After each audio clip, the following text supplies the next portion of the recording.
다소리들, Hi, HI.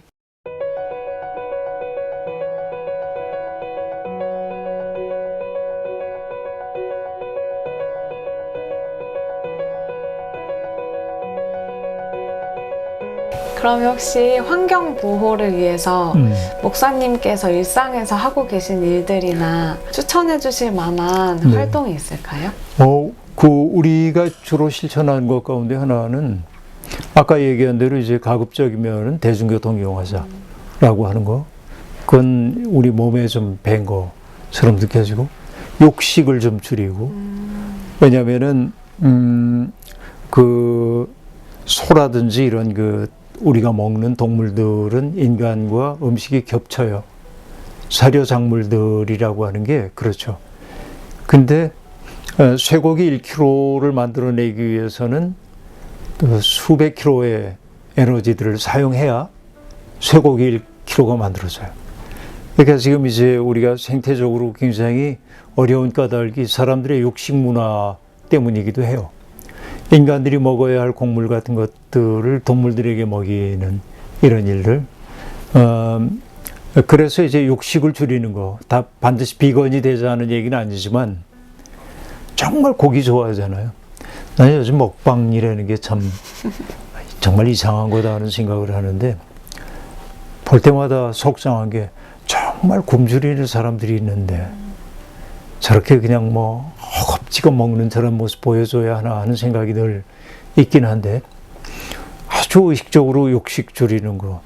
저는 한동안 몇 년 동안 전혀 고기를 먹지 않고 지내기도 했습니다.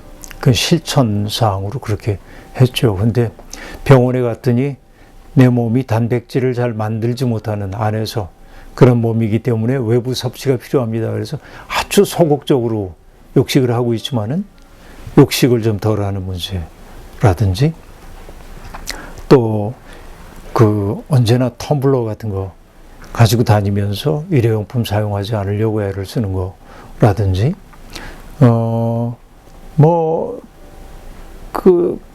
장바구니 가지고 다니고 당연한 일이고, 내 처도 그렇고 나도 그렇고 부득이 외식하게 되면은 우리가 많이 먹지 못하니까 밥이나 이런 거 남을 때가 있는데 그 쓰레기로 다 나가는 것들이니까 그거를 다 싸가지고 오죠. 집으로 와서 이제 먹기도 하고, 이게 이제 아주 일상적인 실천. 또 우리가 전기 코드 수없이 꽂아놓고 지내잖아요. 근데 멀티탭만 해도 맴돌이 전류를 차단할 수 있기 때문에 전기 상당히 절약이 됩니다. 그래서 우리 교회에서는 예를 들어서 꽂을 수 있는 멀티탭 같은 게 시중에서 사는데 예를 들어서 정확한 기억이 안 나지만은 10,000원이다. 그러면은 10,000원에 교회가 사다가 교인들에게 5,000원씩 보급했어요. 보조금 주는 거죠. 왜냐하면 꽂고 다 끔으로. 그래서 교인들에게 통계를 내게 한 적도 있어요. 전기가 얼마큼 절약되는지. 상당히 절약이 됩니다. 이런 것들이 아주 일상적으로 우리가 할 수 있는 실천들이라고 볼 수 있고, 그 다음에 우리 교회 지붕에는 서울에서 처음으로 태양광 발전소 세웠는데, 사실 그 태양광 발전소 하는 거는 개인이 하기는 어렵지만 요즘은 개인이 다 할 수 있어요. 쉽게 마음만 먹으면 보조금도 있고. 그때 이제 태양광 발전소를 시작할 때 그걸 왜 하게 됐냐면, 어느 날 독일의 저널리스트인 프란츠 알트라고 하는 사람이 쓴 생태주의자 예수라고 하는 책을 읽는데, 예수님이 이제 아주 생태주의자라고 하는 기본 입장에서 써나가는 책인데, 여러 이야기를 하던 가운데 그가 이런 얘기를 해요. 독일의 쉐나우라고 하는 조그만 소도시가 있는데, 그 쉐나우는 우리 식으로 얘기하면 한전 같은 데서 만든 중앙에서 공급되는 전기를 하나도 받지 않고 자체 생산하는 전기만으로 그 도시를 다 커버하고도 남는 것을 다른 데 판매를 한대요.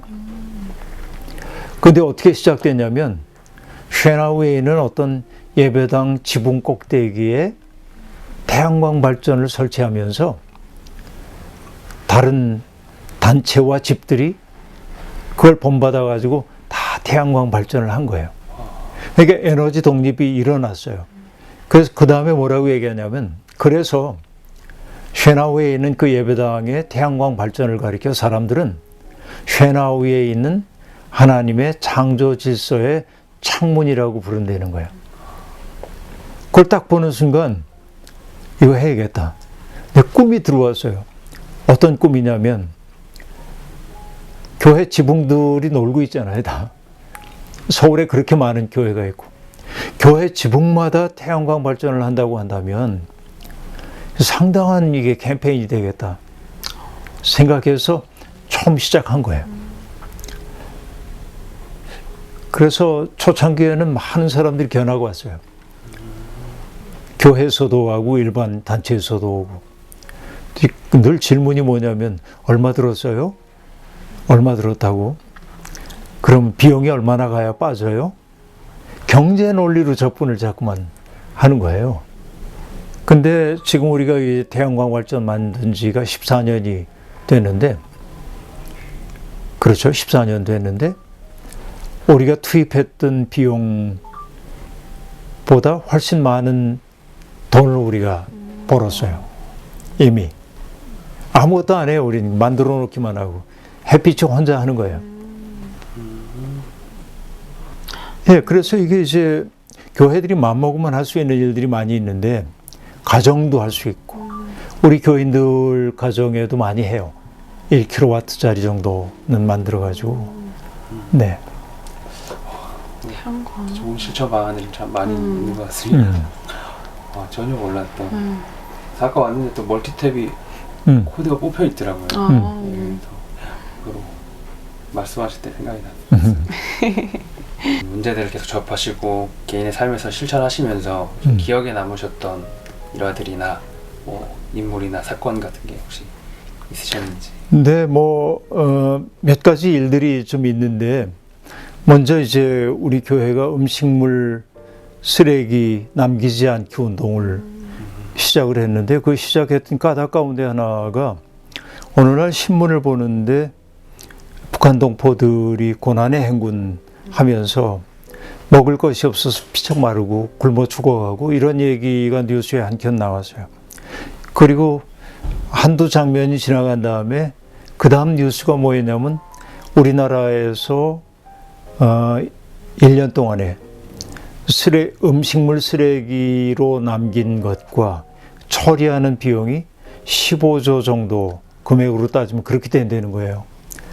그러면서 이제 앵커가 하는 얘기가, 그 15조면 북녘 동포들 1년 동안 먹고도 남는데, 이 얘기를 딱 듣는 순간 엄청난 충격이었어요. 먹고 남긴다고 하는 게 얼마나 죄스러운 사건인지에 대한 생각. 그래서 우리 장로님들에게 우리 교회만이라도 음식물 쓰레기 남기지 않는 운동을 좀 했으면 좋겠습니다 하고 얘기를 했는데, 방법은 잘 알 수가 없었어요. 근데 한 장로님이, 목사님 제가 어떻게 좀 해보겠습니다. 어떻게 하나 하고 봤더니 그 다음 주일에 그 장로님이 이렇게 이제 밥을 먹고 사람들이 음식물 남긴 거 가져오는 퇴식구 있는 곳에 이렇게 서 계셨어요. 그래서 누가 이렇게 남겨가지고 오면 장로님이 물었어요. 맛있게 드셨어요? 교회밥이 맛있잖아요. 네. 아, 교회밥 정말 맛있어요. 그럼 고맙습니다. 그리고 이거 남긴 건 내가 먹을게요. 그리고 장로님이 국물하고 밥하고 이걸 다 드신 거예요. 근데 이제 그 몇 사람이 그 일을 겪고 나니까 자기 자리로 돌아가서 자기가 겪은 일을 얘기할 거 아니에요. 그러니까 이게 남기면 안 돼요. 그리고 이제 먹었지. 몇 주 하고 나니까 음식을 남기려고 그러다가도 교인들끼리 뭐라고 하냐면, 그 장로님 성함이 김철수 장로님이었는데 어떤 말이 유행했냐면, 철수가 보고 있다. 그래서 이제 우리 교회가 단기간에 음식물 찌꺼기 남기지 않는 교회가 됐어요. 이게 하나의 에피소드이고, 또 하나는 우리 교회 아까 얘기했던 햇빛발전소에서 1년에 우리가 한전에 그 우리가 생산한 전기를 한전에 판매를 하는데, 그래서 뭐 많지는 않아요. 1년에 뭐 한 300만 원 남짓 그 정도를 우리가 전기를 한전에 판매하는데, 이거는 수익이잖아요. 그 교인들한테 물어봤어요. 여기에서 생긴 수입을 어떻게 사용하면 좋을까요? 그랬더니 이구동성으로, 목사님, 우리가 햇빛으로부터 무상으로 받는 혜택인데 에너지 빈곤층을 위해 사용하면 참 좋겠습니다. 그래서 우리 지역에 살고 있는 사람 가운데 겨울인데 난방을 못 한다든지 전기가 끊길 위기가 있다든지 그런 사람들을 선정해서 도와줍시다. 그래서 우리는 햇빛 발전을 만든 이후에 지금까지 거기에서 나오는 수입 전체는 에너지 빈곤층을 위해 사용을 하죠. 그게 이제 두 번째 에피소드라고 얘기할 수 있고, 지금은 팬데믹 상황이어가지고 우리가 주보를 만들지 않는데 우리 교회 주보는 갱지의 인쇄를 합니다. 근데 어느 날 이제 사실 고급스러운 종이에 인쇄들을 하잖아요. 근데 종이라는 게 다 나무 벼 가지고 만드는 건데 이렇게 고급스러운 종이를 써도 되나 하는 죄책감이 좀 있었어요.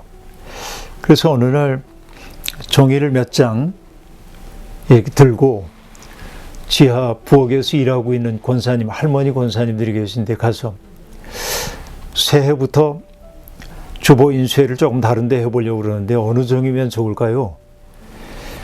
그러니까 할머니들이 그 차이가 뭔지를 설명해 달라고 그래서 요거는 뭐고 요건 뭐고 요건 뭐고 요거는 전체 재생용지입니다. 그러니까 거기 계신 모든 할머니들이 우리 교회가 환경을 지키자는 교회인데 재생용지 써야죠. 그때부터 우린 재생용지를 전부 사용하게 되고 이런 일들이 제법 많이 있고 다른 교회에는 없는 헌금이 우리 교회에 하나 있어요. 우린 뭐 헌금 종류 그런 거 없어. 근데 딱 하나 다른 교회에 없는 헌금이 하나 있는데 그 헌금 이름이 녹색 꿈 헌금입니다. 그건 어떤 헌금이냐면 이렇게 시작이 됐어요. 내가 부산을 갔어요. 근데 나는 뭐 차가 없으니까 기차 타고 가지만 우리 교인 가운데 하나가 자동차를 가지고 부산을 갔다 왔더니 왕복 900km가 됐어요. 그러면 900km만큼 어쨌든 화석 연료를 사용했잖아요. 그래서 스스로 자기의 에너지 사용한 거에 대한 텍스를 매기는 거예요. 그래서 1km당 얼마, 100원 이렇게 해서 900km 갔다 왔으니까 9만 원 이걸 헌금으로 내는 거예요. 그러니까 나는 이제 자동차 안 타니까 그렇게 내기 어렵고, 근데 잘 안 다니지만 가끔 비행기를 타면 미국 가는데 120만 원이 들었어. 그럼 12만 원을 가스 텍스로 내는 거예요. 이게 녹색금 헌금이에요. 이렇게 해서 이제 모으는데 어느 날 우리 교인 하나가 헌금을 했는데 다소 다른 이름이었어요. 메탄 발생 헌금 그런 거야? 뭐 이게 뭐야? 그랬더니 자기 아들 생일이어가지고 아들 친구들 데려와서 고기 파티를 했다는 거야. 근데 고기가 메탄을 상당히 소나 이런 게 발생시키거든요. 그러니까 쇠고기 사용한 거에 대한 텍스를 스스로 매겨서 헌금해요. 근데 거기에서 나오는 돈 가지고 우리가 하고 있는 일이 뭐냐면 몽골에 나무를 심어요. 나무 심는, 그 헌금은 몽골에 나무 심는 용도로 사용하고 있죠. 그래서 몽골에 숲을 조성하고 있는데 아르갈란트라고 하는 곳에 그게 그렇게 시작됐어요. 특별히 몽골에 이렇게 하신 이유가 있어요? 그거는 이제 해마다 봄철이 되면은 황사 날아오잖아요. 이제 중국과 몽골에서 날아오는데 이 고비 사막이라는 게 중국과 이제 몽골에 걸쳐 있는데 중국은 자원도 많고 돈도 많아서 스스로 방사림, 황사를 막는 방사림을 만들 수 있는데 몽골은 인구도 없고 돈도 없고 그러니까 점점 사막으로 변해가고 있거든요. 그러니까 몽골에 우리가 나무를 심음으로 희망을 파종하자. 이렇게 사막을 인간이 막아낼 수는 없지만은 그러나 사막 한복판에도 숲이 자랄 수 있다는 가능성을 열자 하는 거, 그런 의도로 이제 나무 심는 일을 시작했죠. 너무 감사합니다. 너무 막 가슴이 따뜻해지는 이야기들 감사합니다. 네, 그럼 이제 마지막 질문인데요. 이제 환경을 위해 고민하고 있는 다솔 청년들한테 한마디 부탁드려요.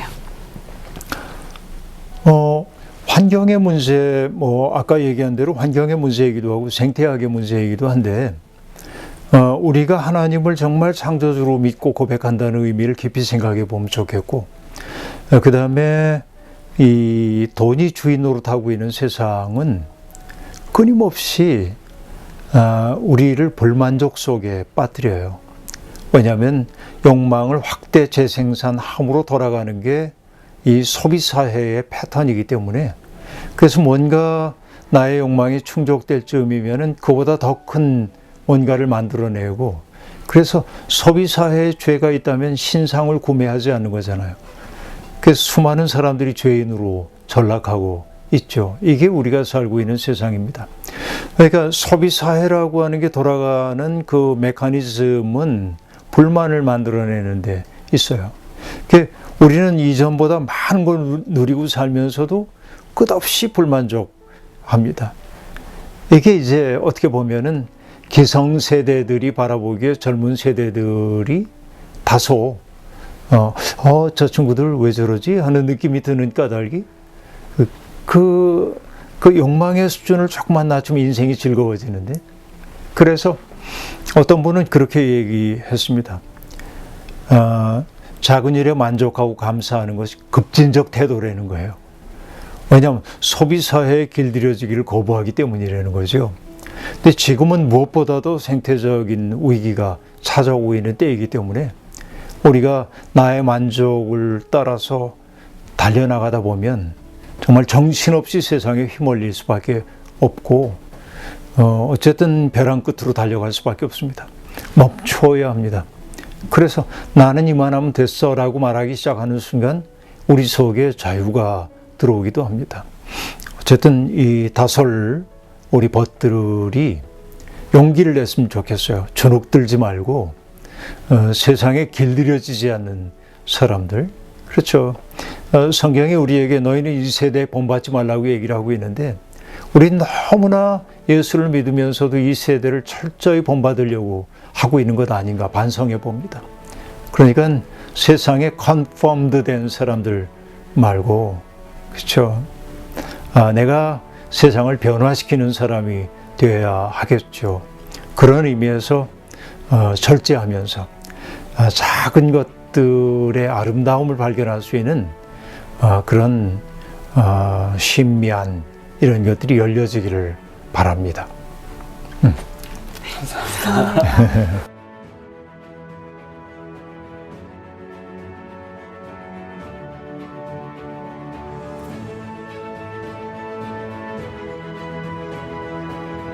다솔이들 화이팅!